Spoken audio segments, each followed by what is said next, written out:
Sachidananda Sadhguru Sainath Maharaj key జై. వినీలాకాశంలో వింత కాంతి. వెంకటరామన్ జీవితం మరొక మలుపు తిరిగింది. అనుకోని మలుపులు, అపురూపమైన మలుపు, అనుపమానమైన మలుపు.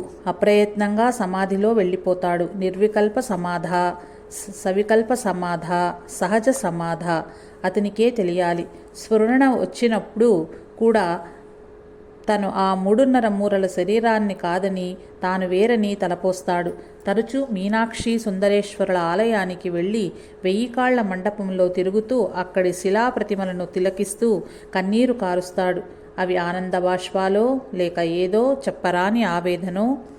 వెంకటరామన్కి తను ఎన్నోసార్లు చదివిన పెరియ పురాణం మాటిమాటికి జ్ఞప్తికొస్తోంది. తనకు కూడా నాయనారుల వంటి భక్తి కుదరకూడదా? తనకు ఈశ్వర సాక్షాత్కారం కాకూడదా? నిరంతరం ఇదే ధ్యాస. గుళ్ళోకి వెళ్తాడు.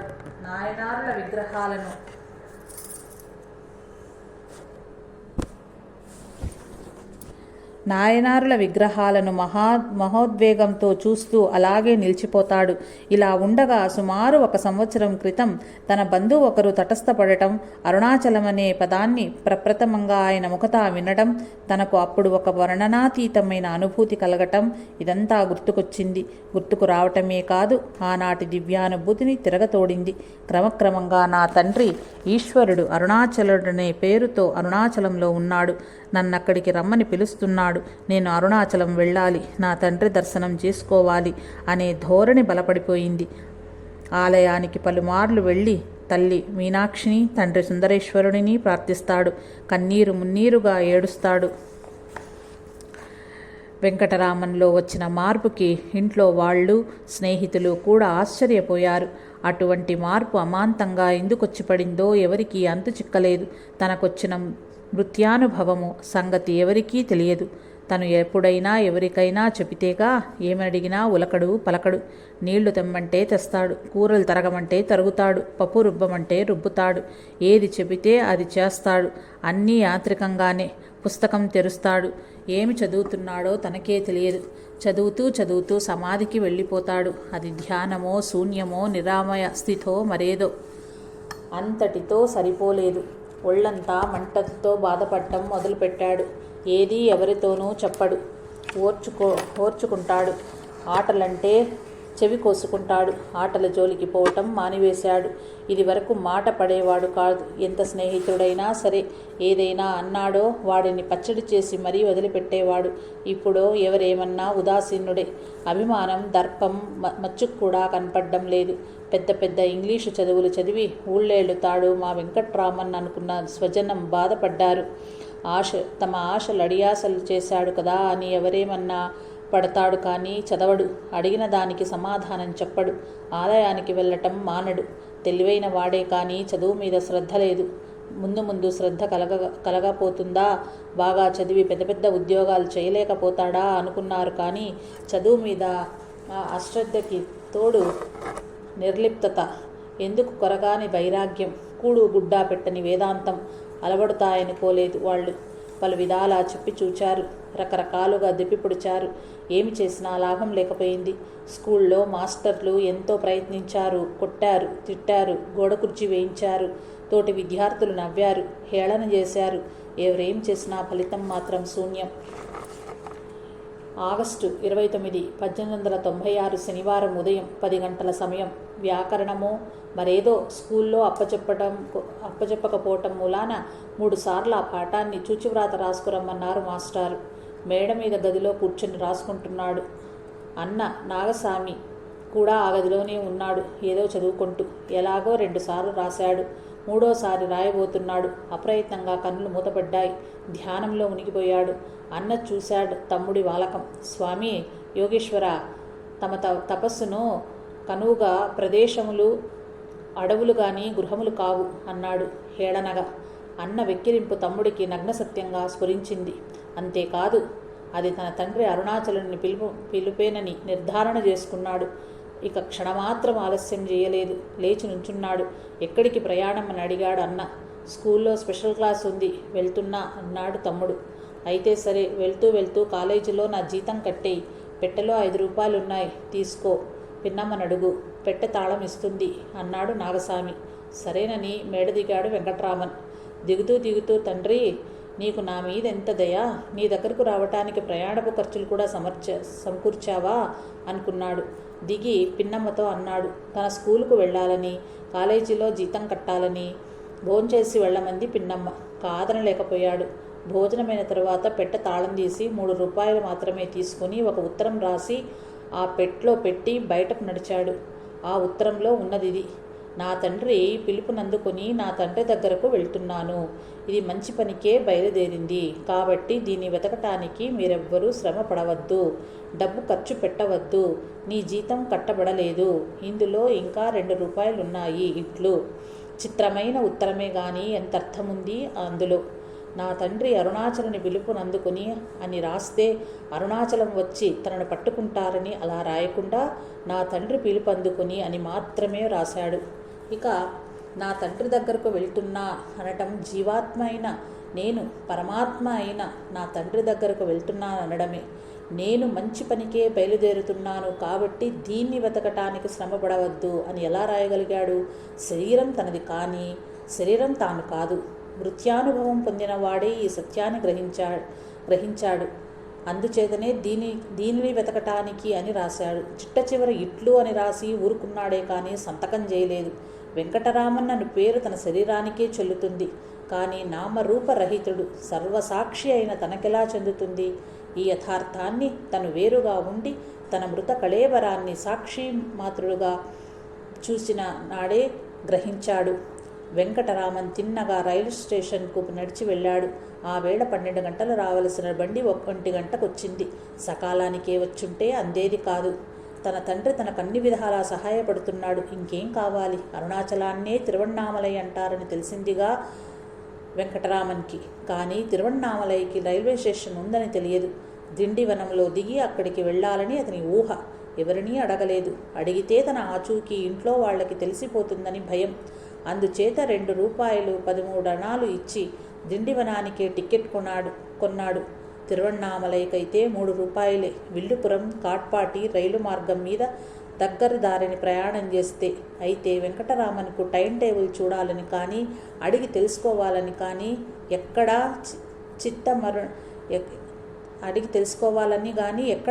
చిత్తమరుణాచలయుక్తమై ఉన్నది కదా. రైలు వచ్చింది. ఎక్కి కూర్చున్నాడు. రైలు కదిలింది. వేగం పుంజుకుంటోంది. మీనాక్షి సుందరేశ్వరుల ఆలయము, వైఘా నది, కొబ్బరి తోటలు, తన ఆడుకున్న స్థలాలు ఎన్నో వెనుకబడిపోతున్నాయి. మధుర నగరం కూడా దూరమయ్యింది. కానీ వెంకటరామనికి ఇదేదీ తెలియదు. రైలు ఎక్కి కూర్చున్నాడో లేదో కళ్ళు మూసుకుని ధ్యానంలో పడిపోయాడు. ఆ స్థితిలో ఏ నిరుపమానందాన్ని అనుభవిస్తున్నాడో. సాయంత్రం అయ్యింది. రైల్లో పొడుగాటి గడ్డం ఉన్న ఒక మౌల్వీ సాధు సంతులను గురించి ఉపన్యసిస్తున్నాడు. ప్రయాణికులంతా శ్రద్ధాభక్తులతో వింటున్నారు. వెంకటరామన్కు మాత్రం అక్కడేమి జరిగిందో తెలియదు. ఇంకా కళ్ళు మూసుకొని ధ్యాన నిమగ్నుడై ఉన్నాడు. మౌల్వీ చూశాడు. ఆ బాలుడి నిశ్చలతకి, అతని ముఖారవిందం మీద ప్రస్ఫుటమవుతున్న తేజస్సుకి నిర్విణ్ణుడయ్యాడు. తట్టి లేపాడు. ఎక్కడికి వెళ్తున్నావు బాబు అని అడిగాడు. తిరువణ్ణామలై అన్నాడు వెంకటరామన్. నేను ఆ ప్రక్క స్టేషన్ తిరుక్కోయిలూరుకు వెళ్తున్నా అన్నాడు మౌల్వి. అయితే తిరువణ్ణామలైకు రైలు స్టేషన్ ఉందా అని అడిగాడు వెంకటరామన్ కాస్త ఆశ్చర్యపోతూ. ఉంది బాబు. నేను వెళ్ళే తిరుక్కోయిలూరుకి, నువ్వు వెళ్ళే తిరువణ్ణామలైకి విల్లుపురంలో దిగి మరో బండెక్కాలి అని చెప్పి. అయితే మరి నువ్వు టికెట్ తిరువణ్ణామలైకి కొనలేదా అని అడిగాడు. లేదు, దిండివనానికే కొన్నానన్నాడు.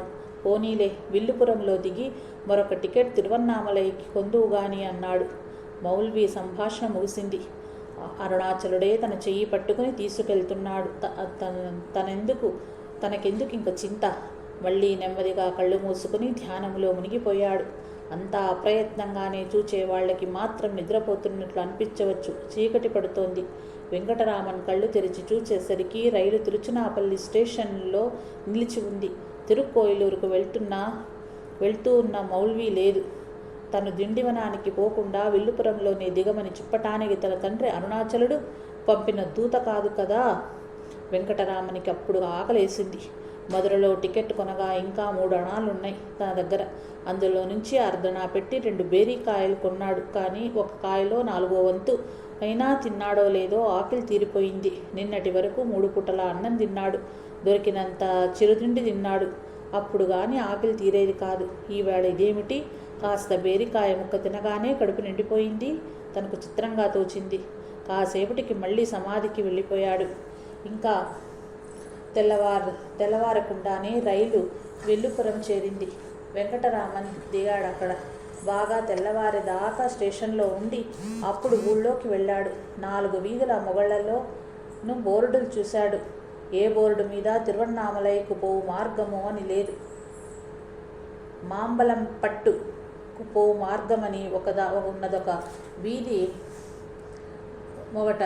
ఆ మార్గాన్ని పోయి మాంబలం పట్టు దాటి కొంత దూరం వెళ్ళాక తిరువణ్ణామలై వస్తుందని తెలియదు పాపం. ఎవరినీ అడగడు. ఎందుచేతనో ఇంకా భయమేనా తన జాడ తన వాళ్ళకి తెలుస్తుందని. బాగా పొద్దెక్కింది. తిరిగి అలసిపోయాడు. ఆకలి వేసింది. ఒక పూట కూటింటికి వెళ్ళి భోజనం పెట్టమన్నాడు. వంట కాలేదు. మధ్యాహ్నం వరకు ఆగాలన్నారు. సరేనని అక్కడే అరుగు మీద కూర్చున్నాడు. నెమ్మదిగా సమాధిలోకి జారుకున్నాడు. ఎంతకీ కళ్ళు తెరవడు. కూటింటి అయ్యార్ ఇదంతా కనిపెడుతూనే ఉన్నాడు. చిదిమిన పాల్గారు చిన్నారి వయసువాడు. బంగారు మేని ఛాయవాడు. గొప్ప వర్చస్సుతో విరాజిల్లుచున్నవాడు. ఎంత భక్తి, ఎంత నిష్ఠ! అయ్యర్ గారు ఆశ్చర్యంతో తనమునకలయ్యారు. వంట అయింది. మధ్యాహ్నం అయింది. తట్టి లేపితే గాని వెంకట్రామన్కి బాహ్య స్మృతి లేదు. స్మృతి వచ్చిన తరువాత ఆప్యాయంగా భోజనం పెట్టారు. వెంకట్రామన్ డబ్బులు ఇవ్వబోగా పుచ్చుకోలేదు అయ్యర్ గారు. తిరువణ్ణామలై వెళ్ళటానికి ఏ రైలు ఎక్కాలో ఆయనే చెప్పారు. వెంకటరామన్ స్టేషన్కు వెళ్ళి తిరువణ్ణామలైకి టికెట్ కొనబోగా డబ్బులు సరిపోలేదు. మాంబళం పట్టు వరకు కొనవచ్చు. తన దగ్గర ఉన్న డబ్బులతో అక్కడి వరకే కొని రైలెక్కి కూర్చున్నాడు.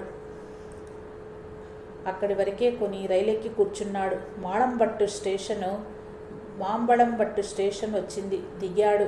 అక్కడి నుండి నడక ప్రారంభించాడు తిరువణ్ణామలై చేరటానికి.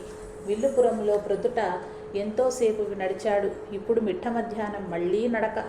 సుకుమారుడు అయినా అలాగే 10 మైళ్ళు నడిచి చీకటి పడేసరికి అరయని నల్లూరు చేరుకున్నాడు. అరయని నల్లూరు ఒక పుణ్యక్షేత్రం. ఆ ఊళ్ళో కొండ మీద అతుల్యనాథేశ్వరుని ఆలయం ఉన్నది. అలసిపోయి సొలసిపోతూ ఆ కొండెక్కాడు. తీరా అంతా శ్రమపడి ఎక్కి చూచేసరికి గుడి తలుపులు మూసి ఉన్నాయి. చేసేందుకు ఏమీ లేక అక్కడే కూర్చుండిపోయాడు. కాసేపటికి పూజారి వచ్చి గుడి తలుపులు తెరిచాడు. గర్భగుడిలోకి వెళ్ళి అతుల్యనాథేశ్వరుని పూజ మొదలుపెట్టాడు. వెంకటరామన్ కూడా అక్కడే దగ్గరలో ఉన్న ఒక మండపంలో కూర్చుని తన హృదయ కుహరంలో ఉన్న ఈశ్వరుడికి పూజ మొదలుపెట్టాడు. హఠాత్తుగా ఒక దివ్య తేజస్సు తన పరిసరాలను సమస్తాన్ని ఆవరించినట్లు తోచింది. కళ్ళు తెరిచి చూచాడు. ఇంకా ఆ తేజస్సు అలాగే ఉంది. అతుల్యనాథేశ్వరుని కిరణ ప్రసారమేమోనని గర్భగుడి వైపు నడవసాగాడు. నడుస్తుండగానే ఆ వెలుగు అంతర్హితమైంది. గర్భగుడి చీకటి గుయ్యారం. ఎక్కడి నుండి వచ్చినట్టు ఆ వెలుగు? తన హృదయంలో నుంచే వచ్చిందా ఏమో. మళ్ళీ యథాస్థానానికి వచ్చి కూర్చున్నాడు. వెంటనే ధ్యానంలో మునిగిపోయాడు. పూజారికి అక్కడ పూజ పూర్తయింది. బయటికి వెళ్తూ ఆ మసక చీకట్లో వెంకట్రామన్ చూచాడు.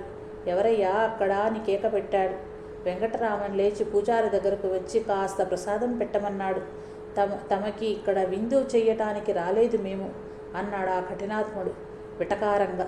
పోనీ ఆ రాత్రికి అక్కడ ఉండటానికైనా అనుమతించమన్నాడు వెంకటరామన్.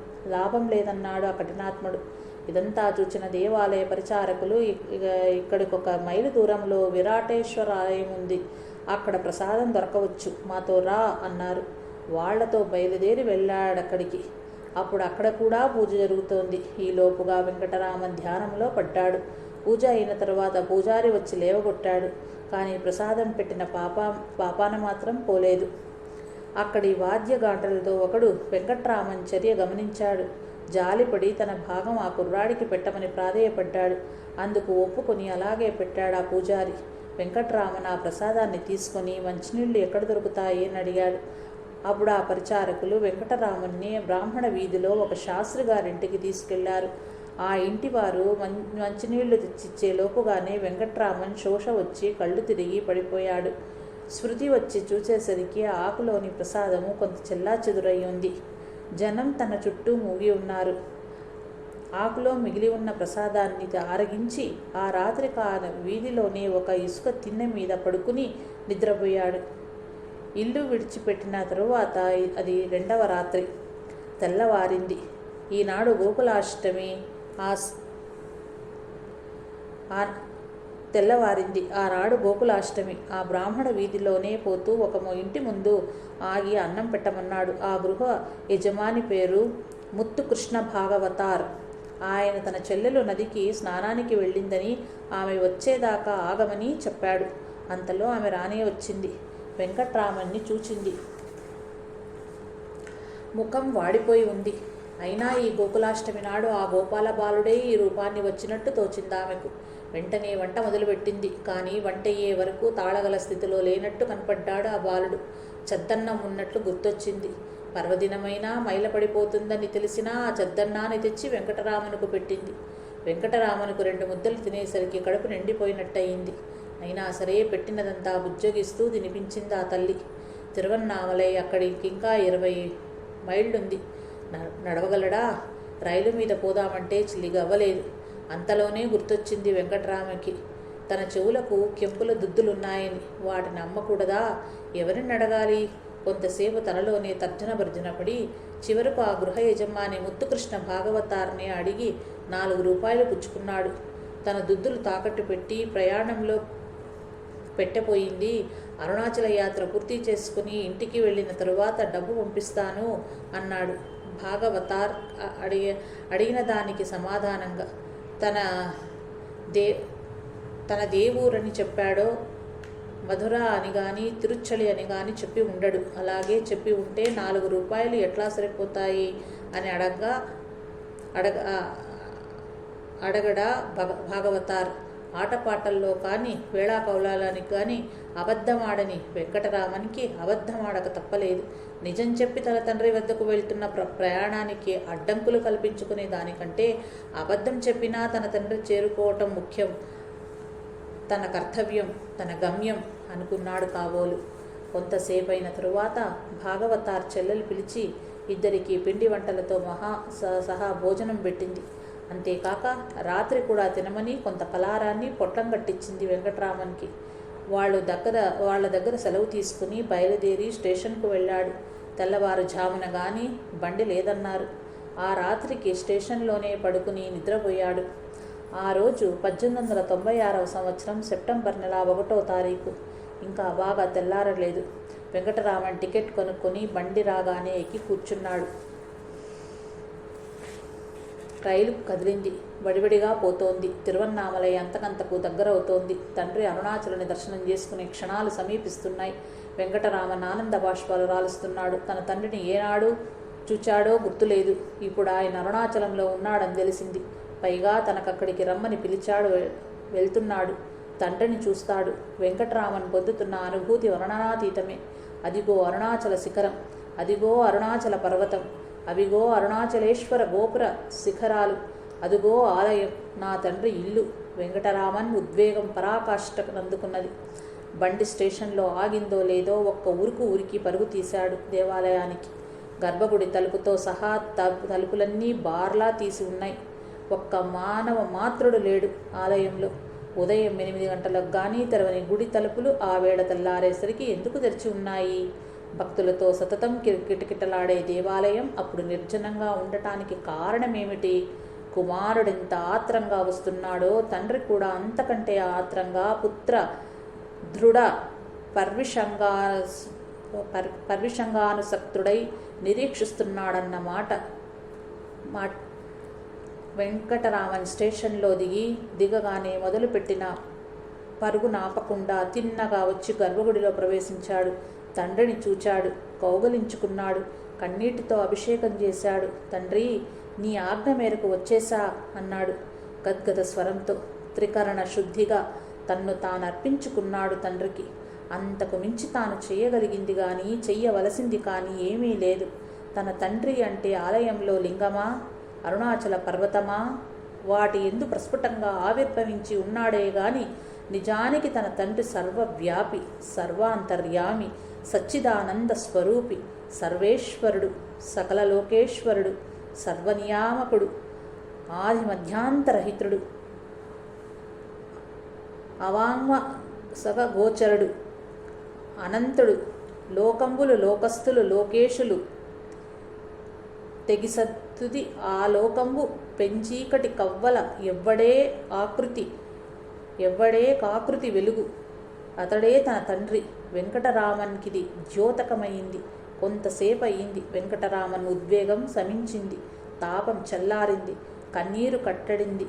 సుఖదుఖాలకు అతీతమైన ఆనందాన్ని అనుభవిస్తున్నాడు. దానినే బ్రహ్మానుభూతి అంటారా? అది అనుభవవైక వేద్యమే గాని మాటలతో చెప్పనలివి కానిది. తండ్రికి శరణాగతి చెందటంతో తన పని ముగిసింది వెంకటరామన్కి. తానిప్పుడు సంకల్పరహితుడు. తండ్రి ఏది చేయిస్తే అది చేస్తాడు, ఏది పెడితే అది తింటాడు, ఎక్కడకు పంపితే అక్కడకు వెళ్తాడు. అతనికి తన సొంతమనుకునే వ్యక్తిత్వం లేదింకా. వెంకటరామన్ లేచాడు. గర్భగుడిలోంచి బయటకొచ్చాడు. ఫలానా చోటికి వెళ్ళాలనేదేమీ లేదు. తన కాళ్ళ ఎక్కడికి తీసుకువెళితే అక్కడికి వెళ్తున్నాడు. ఒకచోట ఎవడో ఎదురయ్యి క్షవరం చేయించుకుంటావా అని అడిగాడు. వెంకటరామంది మెత్తని ఒత్తైన జుట్టు, నిగనగలాడే వినీల కుంతలాలు అతనికి పెట్టని అలంకారం. అయినా ఈ కట్టెకు ఈ అలంకారం ఎందుకని చేయించుకుంటా అన్నాడు. ఆ వ్యక్తి తనకొక చెరువు దగ్గరకు తీసుకెళ్లాడు. అక్కడొక మంగలి మొదలంటా గొరిగేసి 4 గణాలు పుచ్చుకున్నాడు. ఆ మంగలి దగ్గరకు తీసుకెళ్లిన వ్యక్తి ఎవరు? మళ్ళీ కనపడలేదే. ఏమయ్యాడు? వెంకటరాముని మంగలికి అప్పగించటంతో తన పని పూర్తయిందా? సమాధానం దొరకదు. గుండు చేయించుకున్న తర్వాత స్నానం చేయలేదు. ఈ కట్టెకు స్నానం ఒకటి లోటయిందా అని ఊరుకున్నాడు. ఏమి తోచిందో ఏమో. మొలతాడు తెంపేశాడు. కట్టుకున్న పంచని పీలికగా చింపివేశాడు. ఒక పీలికని నడుముకి కట్టుకున్నాడు మొలతాడులాగా. ఒక పీలికని గోచి పెట్టుకున్నాడు. మిగతా పీలికలు పారేశాడు. అరయని నల్లూరులో భాగవతారు దగ్గర కెంపుల దుద్దులు తాకట్టు పెట్టి పుచ్చుకున్న 4 రూపాయలలో టికెట్కి క్షౌరానికి అయిన ఖర్చు పోగా ఇంకా 3 రూపాయలున్నాయి. తనకు ఆ డబ్బుతో పనేముంది? తనకేది అవసరమో దాన్ని తన తండ్రి సమకూర్చడా? ఆ డబ్బును ఆ చెరువులోకి విసిరేశాడు. ఒంటి మీద ఒడుగు జంధ్యం ఒకటి మిగిలింది. శరీరాలన్నీ ఒకేలాగా పుట్టాయి. అటువంటప్పుడు ఇది బ్రాహ్మణ శరీరము సుమా అని చాటించే జంధ్యమెందుకు? తీసి అవతల పారేశాడు. సన్యాసికి జుట్టు ఉండకూడదు, జన్యం ఉండకూడదు, మలతాడు ఉండకూడదు, డబ్బు ఉండకూడదు. వెంకటరామన్కి ఇప్పుడేమీ లేవు. సన్యాసికి గురూపదేశం కావాలి. వెంకటరామన్కి తన తండ్రే ఉపదేశం ఇచ్చాడు మౌనంగా. సన్యాసి స్నానం చెయ్యాలి. వెంకటరామన్ చెయ్యలేదు. ఆ ఒకటి కూడా మిగిలిపోకుండా వర్షం కురిసి తడిసి ముద్ద చేసింది వెంకటరామన్ని. చెరువులో స్నానం మానుకుంటే ఆకాశగంగే స్నానం చేయించింది. వర్షాకాలం వచ్చి 3 మాసాలైనా ఒక్క చినుకు కూడా పడకపోవటం చేత కటకటలాడిపోతున్నారక్కడి ప్రజలు. వెంకటరామన్ వచ్చిన ఆ రోజునే వర్షం కుండపోతగా కురవడమేమిటి? శివకుమారుడు పాదం మోపిన తరువాత కూడా వర్షాభావమా? ఇక సన్యాస దీక్షకి విరాజ హోమం ఒకటి కావలసి ఉంది. వెంకటరామన్ కది పూర్తి అయింది. మృత్యానుభవం పొందిన క్షణం మొదలు తండ్రిని ఆలింగనం చేసుకునే నిమిషం వరకు అనుభవించిన శరీర తాపం అగ్నిరూపమే కదా. అందుచేత విరాజ హోమం పూర్తయినట్టే. వెంకటరామన్ ఇప్పుడు 100కి 100 పాళ్ళు సన్యాసి, బాల సన్యాసి.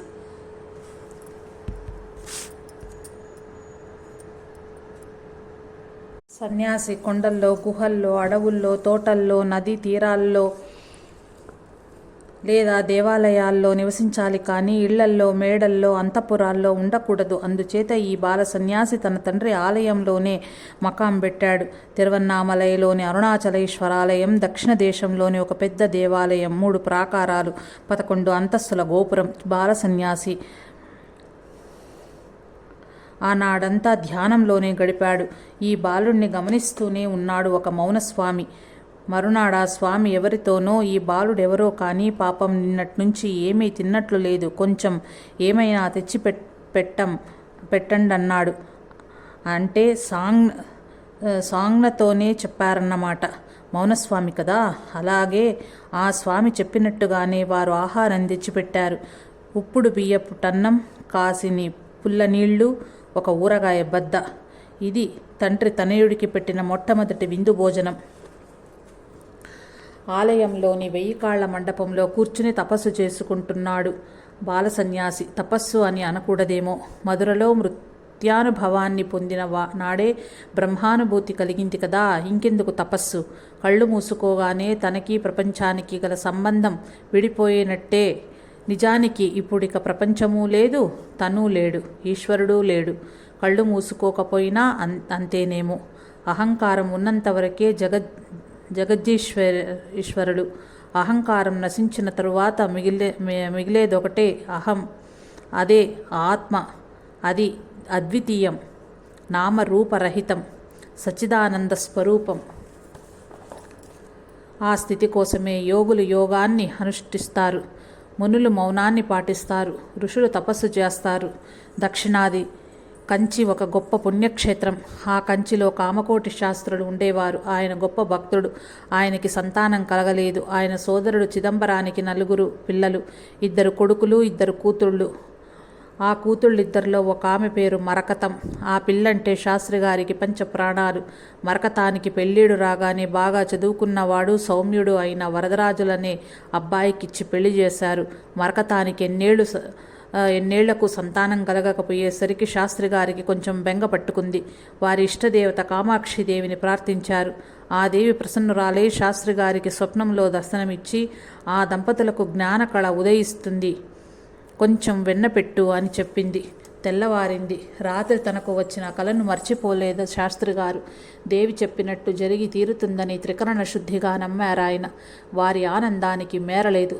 దేవి పీఠ ముందు వెన్న ఉంచి దేవికి నైవేద్యం పెట్టి అప్పుడు ఆ వెన్నను మరకతానికి ఆమె భర్తకి ఇచ్చారు. ఆ దేవి ప్రసాదాన్ని కళ్ళకద్దుకుని భక్తి విశ్వాసాలతో పుచ్చుకున్నారా దంపతులు. దేవి కటాక్షం వలన మరకతం గర్భం దాల్చింది. 9 మాసాలు మోసి ఒక సుముహూర్తాన మగబిడ్డను కన్నది. ఇంట్లో ఆనందం తాండవిచ్చింది. శాస్త్రిగారి మాట చెప్పనే అక్కర్లేదు. బిడ్డకు శేషాద్రి అని నామకరణం చేశారు. లేక కలిగిన బిడ్డ మూలాన చాలా గారాబంగా పెరిగాడు. అందమైన ముఖం, ఉంగరాల జుట్టు, జనం ముద్దు బిడ్డగా తయారయ్యాడు. దానికి తోడు శ్రావ్యమైన కంఠం. తల్లి నేర్పిన భక్తి గీతాలను వీరుల విందుగా పాడేవాడు. చదువులో దిట్ట అనిపించుకున్నాడు. శేషాద్రికి 17 ఏళ్ళు వచ్చేసరికి తల్లి, తండ్రి, 2 తాతలు దివంగతులయ్యారు. అసలే భక్తుడు. ఇప్పుడు వైరాగ్యం కూడా తోడైంది భక్తికి. తీవ్రంగా సాధన మొదలుపెట్టాడు. చిత్రమైన సాధన. ఒకప్పుడు శ్మశానంలో కూర్చుంటాడు కళ్ళు మూసుకొని, మరొకప్పుడు నడి వీధిలో కూర్చుని జపం చేస్తాడు. రోజులకు రోజు ఏమీ తినడు. మళ్ళీ తినటం మొదలు పెడితే అదే తినటం అంటాడు. ఎలా వచ్చాడో, ఎప్పుడు వచ్చాడో తిరువణ్ణామలై వచ్చాడు శేషాద్రి. ఆ ఊళ్ళో అతని మకాం ఎక్కడో ఎవరికీ తెలియదు. ఎక్కడో ఆకాశం నుండి ఊడిపడినట్లు ఊడిపడతాడు. మళ్ళీ అలాగే అంతర్ధానమైపోతాడు. తనంతట తను దర్శనమివ్వాలి కానీ మరొకలా దొరకడెవ్వరికి. పిట్టను పట్టవచ్చు కానీ శేషాద్రిని పట్టలేరెవ్వరు. కాళ్ళ కింద వరకు పంచకడతాడు. కండువాతో ఒళ్ళంతా కప్పుకుంటాడు. కానీ అవెప్పుడు మురికిగానే ఉంటాయి. ఎప్పుడైనా ఎవరైనా ఒక భక్తుడు కొత్త బట్టల జత కొని ఇస్తే వాటిని అప్పటికప్పుడే మురికిగా చేసి కట్టుకుంటాడు. లేదా వాటినొక ముష్టివాడికి ఇచ్చి వాడి చింకి గుడ్డలు పుచ్చుకుంటాడు. అకారణంగా అరగంట సేపు నవ్వుతాడు. నడి వీధిలో నాట్యం చేస్తాడు. ఆకాశం కేసి గంటలు చూస్తాడు. వీధుల్లో కప్పలాగా గెంతుతూ పోతాడు. ఎన్ని పిచ్చి చేష్టలు చేసినా శేషాద్రిని భక్తుడిగా, సిద్ధుడిగా, జ్ఞానిగా గుర్తించారు. పిల్లలు మాత్రము పిచ్చి శేషాద్రి అని పిలిచేవారు. అతని మీద రాళ్లు రువ్వేవారు. వజ్రాన్ని వజ్రమే కోయగలదు, జ్ఞానిని జ్ఞానే గుర్తించగలడు. శేషాద్రి స్వామి బాల సన్యాసిని జ్ఞానిగా గుర్తించాడు. బాల సన్యాసి ధ్యానం అరుణాచలేశ్వరంలోనే సాగుతోంది. సువిశాలమైన ఆ దేవాలయంలో జనసంచారం లేని చోట కూర్చున్నాడు. ఎవరితోనూ మాట్లాడు, కళ్ళు తెరవడు. బాహ్య స్మృతి కలిగినప్పుడు కూడా ఎవరినీ ఏదీ పెట్టమని అడగడు. ఎవరైనా పెడితే తింటాడు. మనుషులకెంత దూరాన ఉందామనుకున్నా మనుషులు విడిచిపెట్టరు కదా. కొందరికతను బాల సన్యాసి, కొందరికతను దొంగ సన్యాసి. పిల్లలకు మాత్రం చిన్న శేషాద్రి అనగా పిచ్చివాడు. అందుచేతనే రాళ్లు రువ్వటం మొదలుపెట్టారు. తగిలినా ఓర్చుకునేవాడు. శేషాద్రి స్వామి చూస్తే మాత్రం ఆ ఆకతాయిల్ని తరిమి కొట్టేవాడు. అల్లరి పిల్లల ఆగడాల నుండి తప్పించుకోవటానికి ఆ గుడిలోని పాతాళలింగమున్న ఒక బిలంలోకి ప్రవేశించాడు బాల సన్యాసి. ఆ లింగానికి పూజా పురస్కారాలు లేవు కాబట్టి అక్కడికెవరూ పోరు. చెమ్మ నేల, చీకటిమయం, తేళ్ళు, జర్రెలు, క్రిమికీటకాలు లెక్కలేనన్నివి ఉన్నాయి. బాల సన్యాసిని తేళ్లు కుట్టాయి, జర్రెలు కరిచాయి, అతని తొడలను పురుగులు దొలిచాయి. ఏమీ తెలియదు అతనికి. శరీర ధ్యాస ఉంటేగా. బాల సన్యాసిని మౌనస్వామి కనిపెట్టుకునే ఉన్నాడు. అతనికి బాహ్య స్మృతి కలిగినప్పుడు ఆహారం ఇచ్చేవాడు. ఎవరెంత గుర్తించినా పిల్లలకు మాత్రము చిన్న శేషాద్రి. యథాప్రకారం ఎవరూ లేకుండా చూచి ఆ బిలంలోకి రాళ్లు వేసేవారు. ఒకనాడలా వేస్తుండగా ఒక పెద్ద మనిషి చూసి వాళ్లను తరిమేసి ఆ ఆలయ ప్రాంగణంలోని ఒక తోటలో ఉంటున్న కొంతమంది దగ్గరకు పోయి ఇదంతా చెప్పాడు. వెంటనే బిలంలో ఉన్న బాల సన్యాసిని వెలికి తీసుకువచ్చి చూచేసరికి అతని ఒళ్లంతా పుళ్లతో చీము నెత్తురు కారుతోంది. అయినా బాహ్యస్మృతి లేదు. ఇదంతా చూచిన వాళ్ళు ఆ బాల సన్యాసికి ధ్యానభంగం కలగకుండా ఆయన కాళ్ళకి మొక్కి వెళ్ళిపోయారు. ఆనాటి నుంచి ఆయన్ని బ్రాహ్మణస్వామి అని పిలవటం మొదలుపెట్టారు. విరూపాక్ష గుహలో ఎచ్చమ్మళ్కు దర్శనమిచ్చి ఆ క్షణాన్నే భవతాపాన్ని బాపిన బ్రాహ్మణస్వామి ఈ బ్రాహ్మణస్వామి. విరూపాక్షి గుహలోనే కావ్యకంఠ గణపతి మునీంద్రులకి తపోరహస్యాలను రింగించి వారి తపస్సునకు సార్థకతను చేకూర్చిన బ్రాహ్మణస్వామి ఈ బ్రాహ్మణస్వామి. వీరే కాక ఆది వ్యాధి భుజంగ దష్టులైన ఆ అశేష జనానీకానికి దర్శనమిచ్చి శాంతి ప్రసాదించి వారిని పునీతులను చేసిన బ్రాహ్మణస్వామి ఈ బ్రాహ్మణస్వామి. జై రమణ. జై సాయి మాస్టర్.